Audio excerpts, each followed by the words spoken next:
പേരെന്താണ്? ലെന എന്നാണ്. ഇവിടുത്തെ പന്നിയങ്കര സ്വദേശിയാണ്. ലെന പന്നിയങ്കര സ്വദേശിയാണ്. ലെനയ്ക്ക് എന്താണ് പറയാനുള്ളത്? ഈ ഒരു ചരിത്ര സ്മാരകം ഇതൊരു സത്രമായിരുന്നു പഴയ കാലത്ത്. ബ്രിട്ടീഷ് പീരീഡിലുള്ള ഒരു സത്രമാണിത്. കാരണം ബ്രിട്ടീഷ് പീരീഡിലുള്ള ഒരു ചുമട് താങ്ങി അപ്പുറമുണ്ട്. അപ്പോൾ ഈ സത്രം അവർ സ്ഥാപിച്ചതാവും. എന്തായാലും ഇതിനൊരു 100 വർഷത്തിൻ്റെ മേലെ എന്തായാലും പഴക്കമുണ്ട്.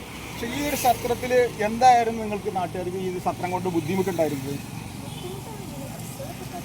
ഉണ്ട്. നല്ല സൗകര്യമായിരുന്നു. നല്ലൊരു കാണാനുള്ളൊരു നല്ല ഭംഗിയുള്ളൊരു സാധനം ഇല്ലേ? ഇല്ല. ഇത്ര കണ്ടോ, ഇതൊരു നാട്ടുകാർക്ക് ബുദ്ധിമുട്ടുണ്ടായില്ല. നമുക്ക് പല ആളുകളും അറിയാൻ പറ്റുന്നത് ഇത് ചോർന്ന് ഒരിക്കുകയാണ്. വിദ്യാർത്ഥികൾ വരുമ്പോൾ അവർക്ക് നിൽക്കാൻ ബുദ്ധിമുട്ടാണ്. നല്ലൊരു ബസ് സ്റ്റോപ്പ് ഇവിടെ ഇനി പുനഃസ്ഥാപിക്കുന്നൊക്കെയാണ് പറയുന്നത്. പക്ഷേ ചരിത്രങ്ങൾ നശിപ്പിച്ചിട്ട് എന്താണ് നല്ലതുണ്ടാക്കുക?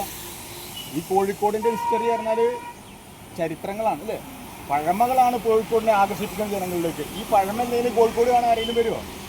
വാസ്കോ ഡി ഗാമ ഇറങ്ങിയിട്ടില്ല എന്നുള്ള ചരിത്രത്തിൽ എഴുതി വെച്ചിട്ടുണ്ടെങ്കിൽ അങ്ങോട്ട് ആരെങ്കിലും പോവോ? കാപ്പാട്ടിക്ക്. അതേപോലെ വലിയങ്ങാടിയിൽ ആരെങ്കിലും പോവോ? വലിയങ്ങാടി എന്നാൽ പഴയ കാലത്ത് സാമൂതിരിയുടെ കാലത്ത് ബിസിനസ് നടന്ന ഏരിയകളാണ് അതൊക്കെ.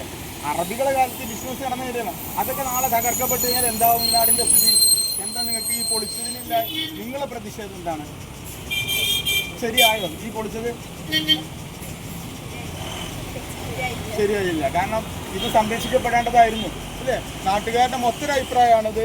ഇത് പിന്നെ ആർക്ക് വേണ്ടിയാണ് ഇത് തകർത്തത് എന്നുള്ളതാണ് നമുക്ക് കണ്ടെത്തേണ്ടത്.